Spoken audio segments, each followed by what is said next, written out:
ગુજરાત કોંગ્રેસ પ્રમુખ શક્તિસિંહ ગોહિલે પત્રકાર પરિષદ યોજી હતી, જેમાં તેમણે જણાવ્યું હતું કે 8 અને 9 એપ્રિલના રોજ કોંગ્રેસનું અધિવેશન અમદાવાદમાં યોજાશે। 8 એપ્રિલના રોજ સીડબ્લ્યુસી એટલે કે કોંગ્રેસ વર્કિંગ કમિટીની બેઠક થશે, જેમાં સીડબ્લ્યુસીના મેમ્બર રાજ્યોના પ્રમુખો અને આમંત્રિતો હાજર રહેશે। તો 9 એપ્રિલના રોજ દેશના 2000 જેટલા ડેલિગેટ આ અધિવેશનમાં ભાગ લેવા માટે આવશે।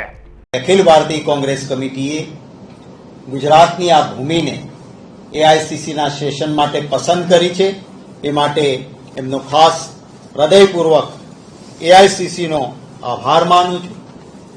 એપ્રિલ 8 તારીખે એક્સટેન્ડેડ વર્કિંગ કમિટી એટલે આ મિટિંગમાં સીડબ્લ્યુસીના કોંગ્રેસ વર્કિંગ કમિટીના મેમ્બર્સ ઉપરાંત પરમેનન્ટ ઇન્વાઇટીઝ ઉપરાંત સ્પેશિયલ ઇન્વાઇટીઝ અને દરેક રાજ્યોના પ્રદેશ પ્રમુખ અને કોંગ્રેસ વિધાયક દળના નેતાઓ એ આ મિટિંગમાં હાજર રહેશે। સમગ્ર દેશમાંથી લગભગ 2000 જેટલા ડેલિગેટ્સ આવશે।